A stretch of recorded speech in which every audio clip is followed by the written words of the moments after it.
Bueno, hoy nos vinimos tranquis, como verán.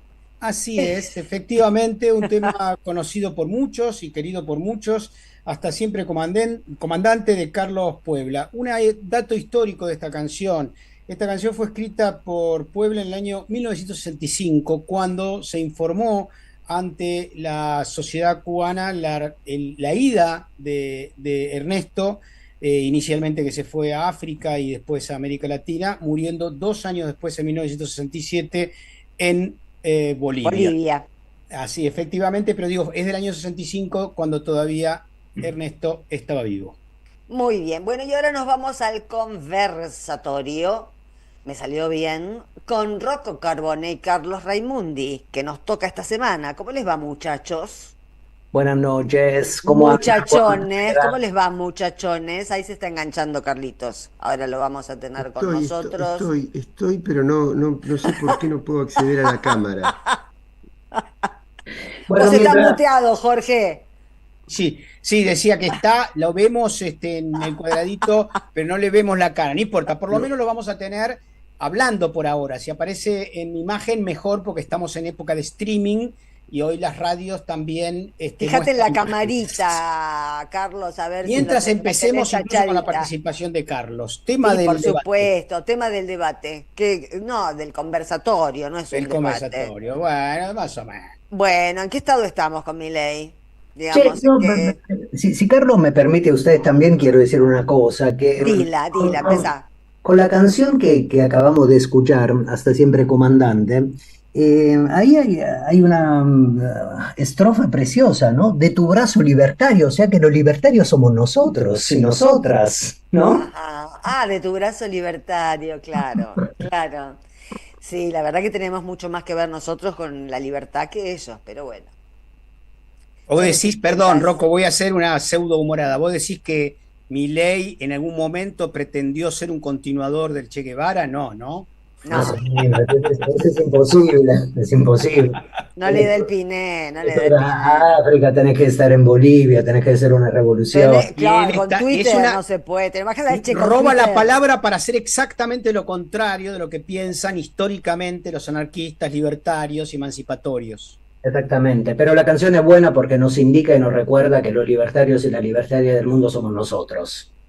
¿Cómo viste el discurso, Rocco? Eh, quiero hablar un poco del discurso.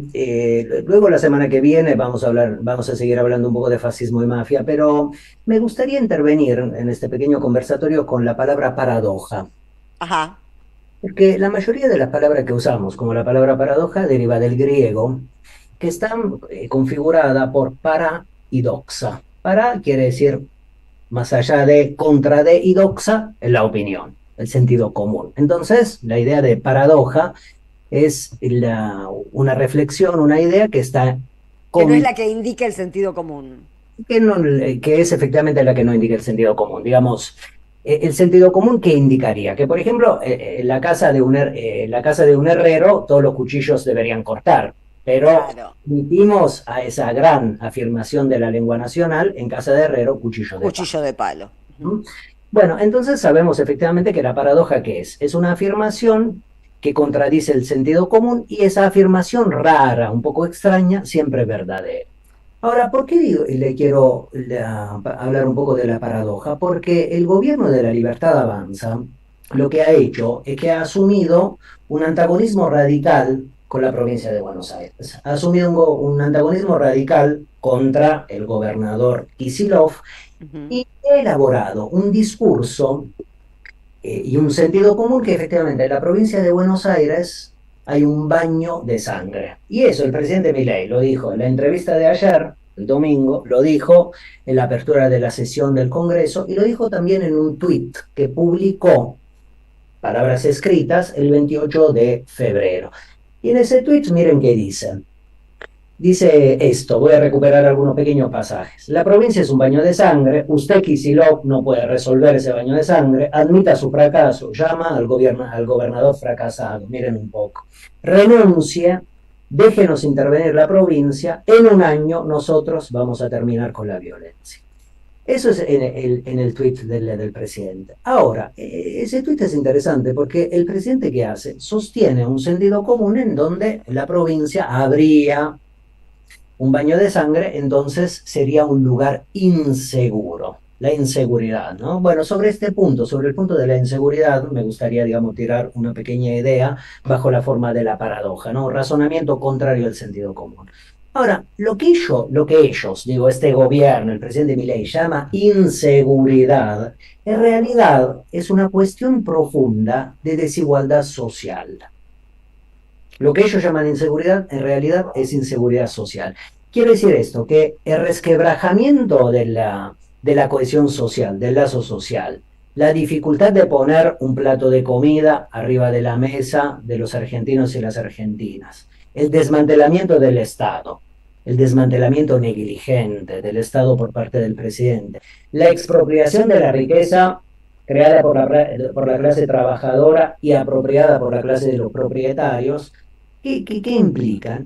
Que todo esto tiene consecuencias que se verifican en actos de violencia.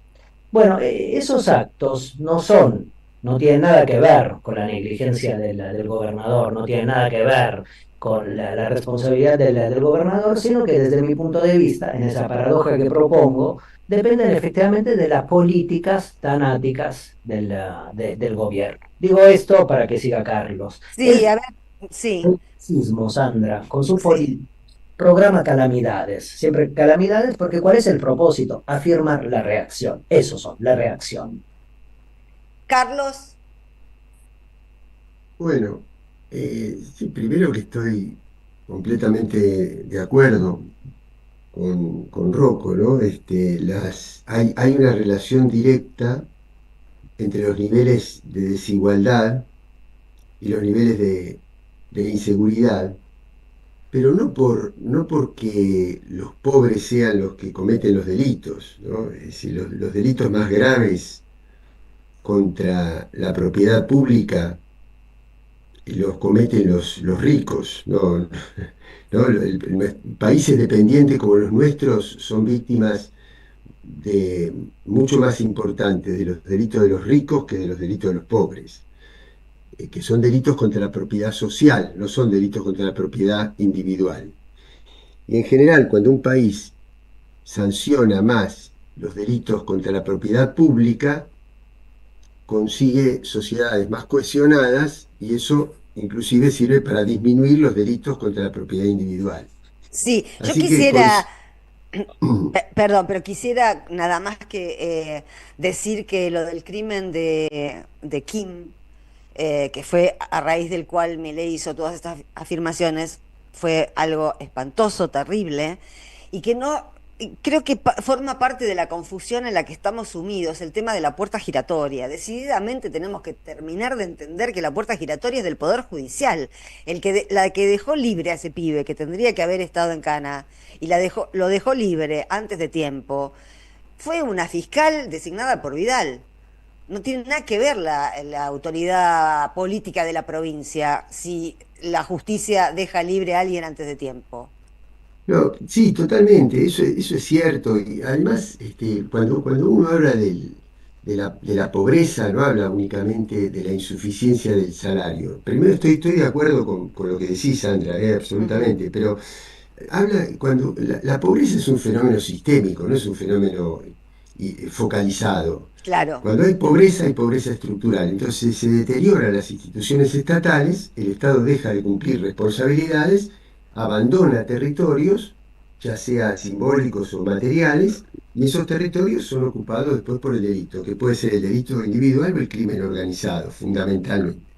En eso estamos de acuerdo. Ahora, el problema es que dentro de esa misma realidad hay una concentración mediática, tanto a nivel nacional como internacional, que instala una realidad paralela.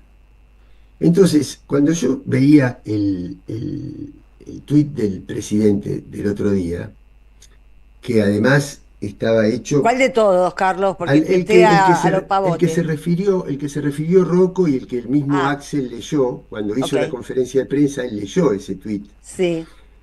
Este, era indignante, ¿no? A uno le ponía los pelos de punta cuando lo leía, pero también tenemos que entender que en esta realidad paralela creada por los medios de comunicación, hay mucha gente que se identifica con esos dichos del presidente, que tiene mucho miedo a la inseguridad, más allá de las estadísticas. Esto lo dice también Cristina en su tuit. No es una cuestión de estadísticas.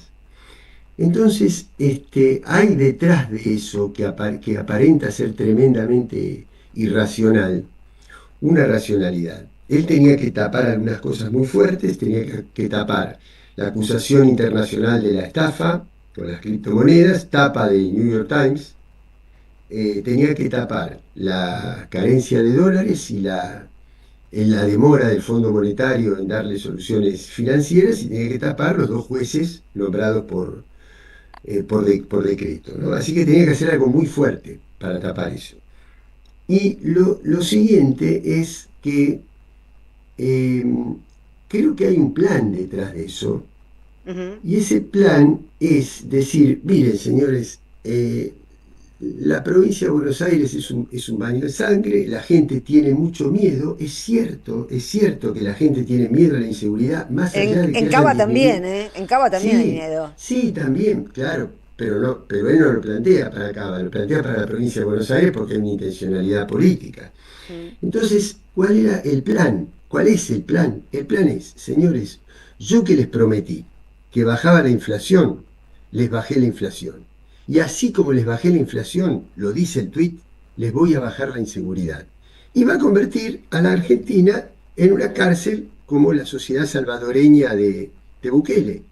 Y es probable que con una sociedad militarizada y policíaca, como la que vemos todos los miércoles en la marcha de los jubilados, etcétera, y bueno, quizás, y ayudado por esa concentración mediática, él piensa que va a disminuir el miedo que tiene la población. Es decir, hay un plan ahí, hay un plan. Entonces, nosotros, más allá de las estadísticas y más allá de lo que decía Sandra, que tiene razón, porque la inseguridad, además de que tiene una plataforma común en la desigualdad, en la frustración, en el malestar que genera la pobreza, no es Sí. que los pobres sean los que roban, no, pero genera un nivel de insatisfacción y un nivel de deterioro estatal que contribuye.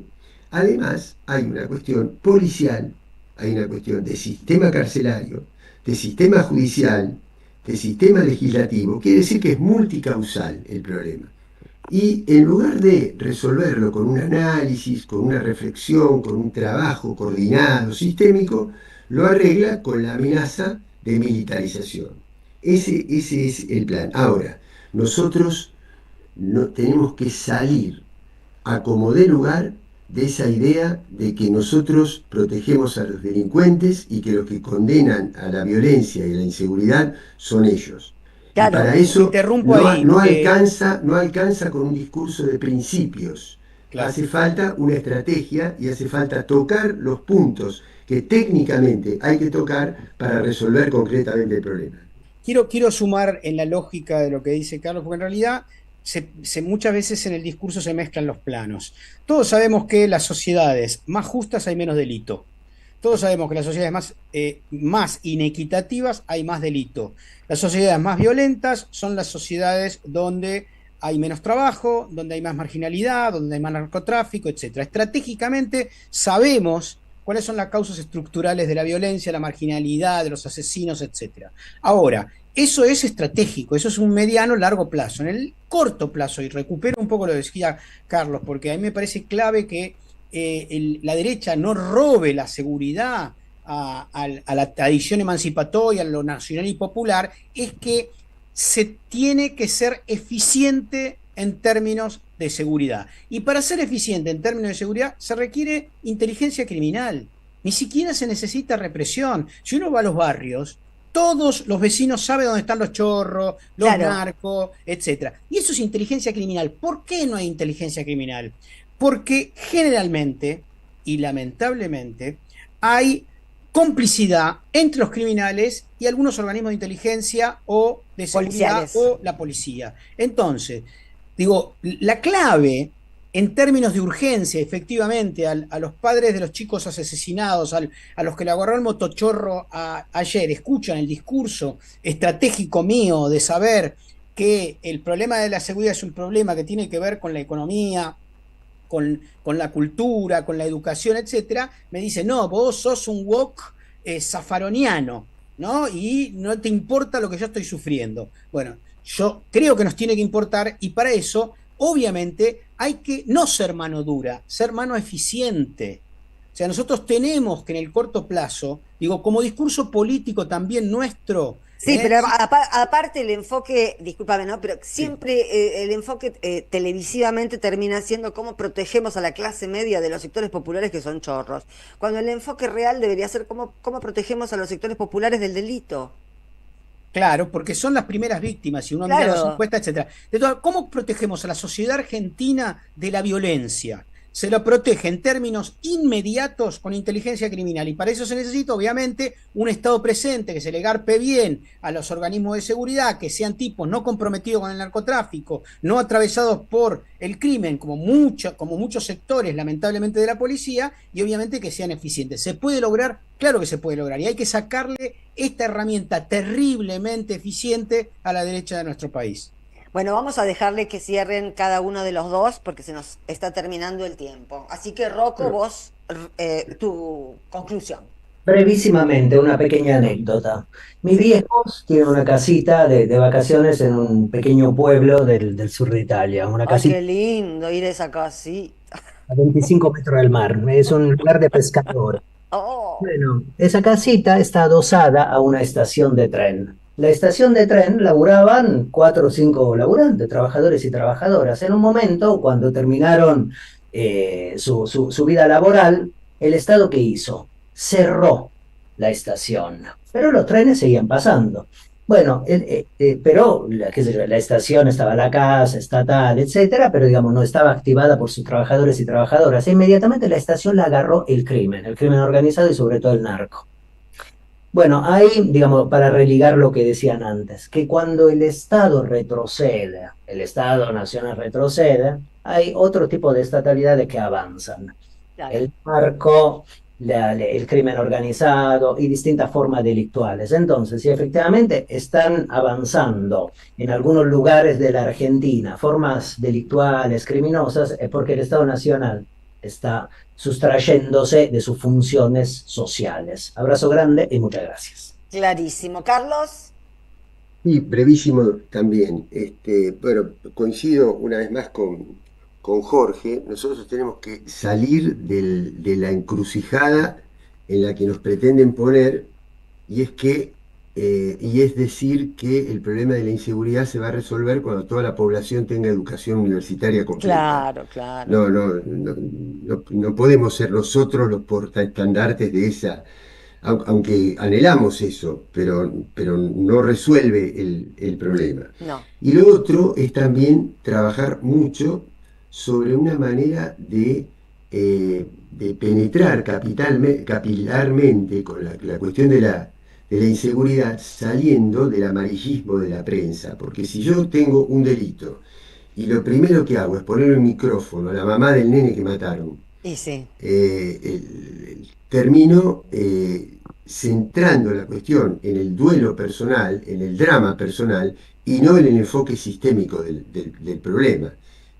Así que hay un montón de cosas para hacer que obviamente necesitan además fondos. Última reflexión.